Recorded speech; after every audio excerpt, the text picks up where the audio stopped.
Varicose veins కి సరైన చికిత్స కోసం సంప్రదించండి ఎవిస్ హాస్పిటల్. నమస్తే రమ్గారు. ఏదైనా మంచి కథ చెప్తారా? చచ్చిపోయిన ఆవిడ పిల్లలు. అబ్బా బాగుంది. ఒక కొండ కిందట ఒక పల్లెటూరు ఉండేది.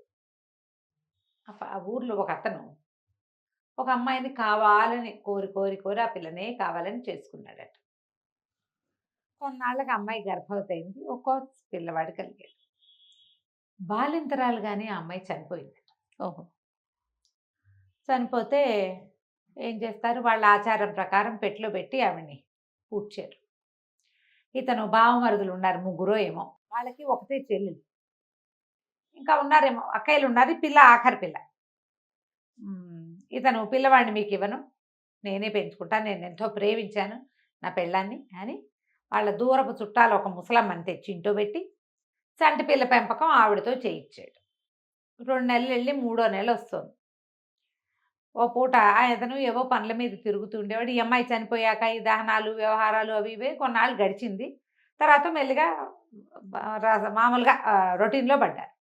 ఓనాడు పిల్లాడిని చూసి, పిల్లాడు చక్కగా పొద్దుగా అయ్యి పక్కలో అవి శుభ్రంగా ఉండి ఉయ్యాల్లో పడుకొని నిద్రపోతున్నాడు. పిల్లాడి తండ్రి చూసి ఏమన్నాడు ఆ ముసలమ్మతో, బాగున్నాడు పిల్లాడు, ఒళ్ళు చేశాడు, నీ పోషణ బాగుంది అవ్వా, చక్కగా పెట్టావు పిల్లవాడిని, పిల్లాడు నున్నబడ్డాడు, తల్లి లేక ఎటా పెరుగుతాడో ఏమైపోతాడో అనుకున్నాను, వాళ్ళు కూడా చాలా గింజుకుంటున్నారు సుమి అన్నాడు. అనేసరికల్లా ఈవిడంది, నేనేం పెంచాను నా బొంద, నేను పెంచేది ఏం లేదు. రోజు రాత్రిపూట వాడి తల్లి వచ్చి అల్మర్లో పెట్టిన పదార్థాలన్నీ తిని పాలు తాగి పిల్లవాడికి పాలిచ్చి వాడి పక్కలు గిక్కలు అన్నీ సవరించి వెళ్తోంది. పగటిపూట ఏదో 2 ట్రిప్పులు పాలు పోస్తున్నాను నేను. సాయంకాలం అయ్యేసరికి, చీకటి పడేసరికి, అదే రాత్రి అయ్యేసరికి తల్లి వస్తుంది. తెల్లవారేదాకా పిల్లవాడి పోషణ చూసుకుంటుంది, పాలిచ్చి వెళ్ళిపోతుంది.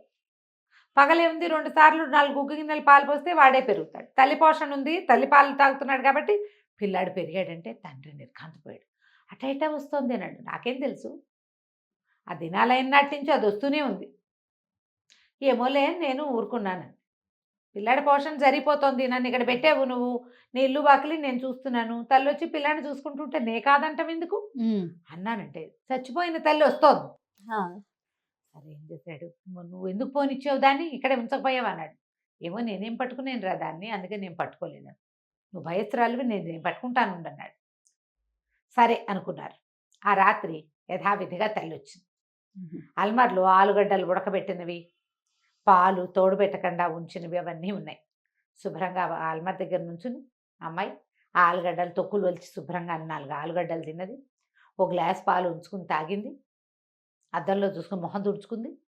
పిల్లాడిని ఎత్తుకుని వాడికి పాలిచ్చి వాడి పక్కంతా దులిపి పిల్లవాడి బట్టలు మార్చి చక్కగా పడుకోబెట్టి కాసేపు అటు ఇటు తిరిగి మళ్ళీ ఇంకోసారి పాలిచ్చి వెళ్ళిపోయింది. వెళ్ళిపోయేసరికి అలా ముసలమ్మ గబగబా లేచి, ఒరే నీ దుంపతగా అది వెళ్ళిపోయిందిరా, నువ్వు ఎందుకు రాలేదంటే నా భయం వేసింది అన్నాడు. చచ్చిపోయింది కదా, చచ్చిపోయిన ఆత్మ వస్తుంటే భయమేగా, ఏం చేయాలి. రోజులు గడిచినాయి. ఓ రోజు వచ్చి పెద్ద బావమరిది వచ్చి పిల్లాడిని చూడబోయాడు. పిల్లాడు చూస్తే నవనవలాడుతూ పొతకలాగా ఉన్నాడు. అబ్బా ఎంతో పోషణ జరుగుతోంది పిల్లవాడికి, మా అమ్మ అయితే ఇంత చేయకపోను, ముసలిది బాగా చేస్తుందంటే, ముసలిది ఎక్కడ చేస్తోంది, మీ చెల్లెలు వస్తుంది అన్నాడు మొగుడు. అనేసరికి నిర్ఘాంతపోయాడు బావమరిది. అవునా, మా చెల్లి వస్తుంది అన్నాడు. వస్తోంది రోజు రాత్రి, నేను రోజు చూస్తున్నాను అనేసరికి బావమరిది అన్నాడు, అవురవురా, అది వచ్చి వెళ్తుంటే దాన్ని పట్టుకుని ఆపద్దా నువ్వు, నేనుంటేనా దాన్ని పట్టుకునేవాడిని, ఆపేసి ఇక వెళ్ళనివ్వకుండా ఉంచుకుంటే సరిపోతుంది కదా, ఎందుకు వెళ్ళిపోతుంది అనేసరికి నాకు భయం వేసింది అన్నాడు మొగుడు. నేను వచ్చి ఉంటానుండి అన్నాడు. ఆ రోజు రాత్రి బావమరిది వచ్చి ఇక్కడ పడుకున్నాడు. ఇద్దరూ చూస్తున్నారు. వచ్చింది అమ్మాయి లోపలికి. పిల్లాడు ఉయ్యాల నిండా ఉన్నాడు చక్కగా. అటు ఇటు తిరిగి ఏవో స్వీట్లు హాట్లు చేసి పెట్టినవి, అంత అన్నం ఉంటే ఒక గుప్పెడు అన్నం పెట్టు తినేసింది, పాలు తాగేసింది, పిల్లాడిని ఎత్తుకుని పాలిచ్చింది, పక్కంతా సవరించింది, ఇల్లు ఆ గదంతా శుభ్రం చేసి తుడిచేసింది. వీళ్ళిద్దరూ ఇట్లా నుంచి చూస్తున్నారు, అది అటు ఇటు తిరుగుతూ ఉంటే. ఏం చేయలే. ఈ ముసలావిడంది, మీ అంత భయస్తులు నా జీవితంలో చూడలేదు, నాకంటే సంబంధం లేదు, నేను ఎవత్తునో, ఇది ఒకడు అన్నయ్య ఒకటే మొగుడయ్యే, మీరు పిలుచుకోవద్దు అని తిట్టింది. తిట్టేసరికి అలా వణుక్కుంటూ అన్నయ్య ఇంటికి వెళ్ళిపోయాడు. తర్వాత తమ్ముడితోటి చెప్పాడు, రెండో అన్నయ్య అన్నాడు, అవురవరా మీ వల్ల కాలేదు, నేనైతేనా అన్నాడు. రెండో అన్నయ్య కూడా వచ్చాడు. ముగ్గురు మగవాళ్ళు గదిలో కూర్చున్నారు. మళ్ళీ మామూలు. అర్ధరాత్రి అవ్వగానే ఈ అమ్మాయి వచ్చింది, మళ్ళీ పిల్లాడిని ఎత్తుకుంది, అది తిన్నది, తిరిగింది, పాలిచ్చింది, పక్కల సరిచ్చింది, చూస్తూ నుంచున్నారు. భయం వేసింది. అడగట్లా. అది ప్రేతాత్మ కదా, ఎప్పుడో చచ్చిపోయింది 4 నెలల నాడు. అది అర్ధరాత్రి వస్తుంటే ఎలా వస్తుంది అది, భయం వేసి ఊరుకున్నారు. ఇక మూడో వాడు ఉన్నాడు, మూడో అన్నయ్య నేను వచ్చి తీరతానన్నాడు. మొత్తం నలుగురు చేరారు గదిలోకి. ముగ్గురు అన్నయ్యలు, భర్త, ముసలమ్మ దాని దారినది, పిల్లాడు ఉయ్యాల పక్కన పక్కేసుకుని పడుకుంది, తలకాయ కూడా తిప్పి చూడదు, ఆవిడకి తెలుసు వస్తుందని వెళ్తుందని. ప్రేతాత్మ మనం ఎందుకు దాన్ని కదపడం అని ఆవిడ ఉద్దేశం. మగవాళ్ళు పట్టుకుంటే వాళ్ళ ఇంటి వాళ్ళు కాబట్టి అది ఒప్పుకుంటుందేమో అనుకుంది. అదే. అయితే ఏమైంది, ఈ మూడో అన్నయ్య వచ్చిన రోజు రాత్రి పిల్లాడు కొంచెం గట్టిగా ఏడ్చాడు. తల్లి కాస్త ఓ ఓ ఓ అని వాడిని ఓదార్చింది, అటు ఇటు తిరిగి పిల్లాడిని పడుకోబెట్టి వెళ్తుంటే గుమ్మానికి తట్టుకుని ఆగిపోయింది. మామూలుగా రోజువారీ గుమ్మం దాటి వెళ్ళిపోతుంది తలుపు తోసుకుని, ఏదో ఎందుకనో ఒక తట్టు పడింది నడక పడంగానే గబుక్కుని లోపల అప్పటిదాకా బిగుసిపోయి నుంచున్న ఆ మూడో అన్నయ్య ఒక్క గంతులో బయటకు వచ్చి ఆగవే వెళ్ళిపోకవే అని రెక్కలు పుచ్చుకున్నాడు చెల్లిని. పుచ్చుకునేసరికల్లా ఎప్పుడైతే అతను వచ్చి కావిటేసుకున్నాడు, ఇట్లా వెనక నుంచి పట్టేసుకున్నాడు, వెళ్ళొద్దు ఉండిపో ఇక్కడే ఉండిపోమని కేకలు పెట్టేసరికి ఇక అప్పుడు గబగబా మిగిలిన అన్నయ్యలు ఇద్దరు, భర్త, ముసలావిడ దీపాలు వెలిగించేసి పిలిచేసరికల్లా అమ్మాయి లేచి వెనక్కి తిరిగి చూస్తే వీళ్ళు పరిశీలిస్తే అది భూతం కాదు, ఏమీ కాదు, అది మనిషే. దాని కాళ్ళు వెనక్కి తిరిగి అలా ఏం లేవు, వీళ్ళు అది అమ్మాయి అటు ఇటు తిరుగుతుంటే వీళ్ళ భయానికి అమ్మాయిని సరిగ్గా పరిశీలించలా, అది మనిషిగానే ఉంది. అది కూడా ఏడ్చుకుంటోంది.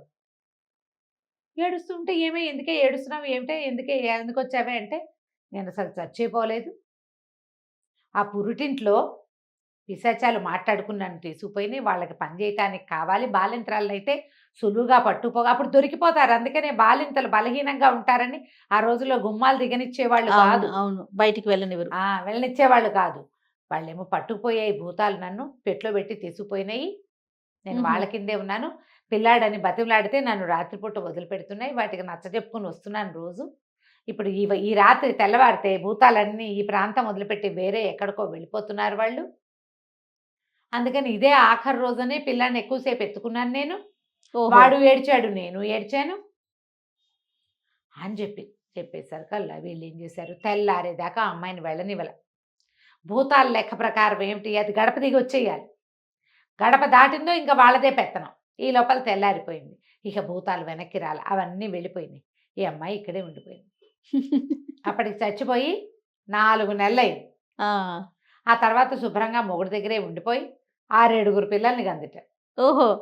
నార్మల్గా అయిపోయింది, అంతా మామూలుగానే ఉంది. కానీ ఆ ఊళ్ళో అందరూ చచ్చిన ఆవిడ పిల్లలు అనేవాళ్ళు, ఆవిడ పిల్లల్ని చచ్చిపోలేదు కానీ అప్పట్లో ఇలాంటివి జరిగేవని చెప్పేవాళ్ళు జయ. మన ముందు తరాల్లో ఆశ్చర్యం కదండి, ముందు తరాల్లో మనం ఇంగ్లీష్ కథల్లో కూడా కొన్ని కథల్లో చూస్తాం, అతన్ని పాత పెట్టేస్తారు, ఒక అర్ధరాత్రి ఎప్పుడో అతనికి మెలకు వస్తుంది, ఆ బాక్స్ లో ఉంటాడు, ఆ భయానికి ఆ లోపల ఉన్న బీభత్సానికి జుట్టు గిట్టు తెల్లబడిపోతుంది టెన్షన్కి. అవును, చచ్చి చెడి వాళ్ళు లేచి బయటకు వస్తారు, వాళ్ళని ఎవరు గుర్తుపట్టరు. అవును, ఒకడు ఉంటాడు చచ్చిపోయి 11 సంవత్సరాల తర్వాత లేచి వస్తాడు. అలాంటి కథలు ఉంటాయి కదా, వింత విషయాలు కొన్ని జరుగుతాయి. ఈ చచ్చిన ఆవిడ పిల్లల్ని ఊరంతా అలాగే చెప్పుకునేవాళ్ళు, ఆవిడ చచ్చిపోలేదు, ఏమీ పోలేదు, బ్రతికే ఆ పిల్లాడు ఉన్నాడు. తర్వాత 6-7 పిల్లలు శుభ్రంగా అందరూ హాయిగా హ్యాపీగా సుఖంగానే ఉన్నారు. కథ కంచికి మనం ఇంటికి. బాగుందండి. నమస్తే. నమస్తే చేయండి.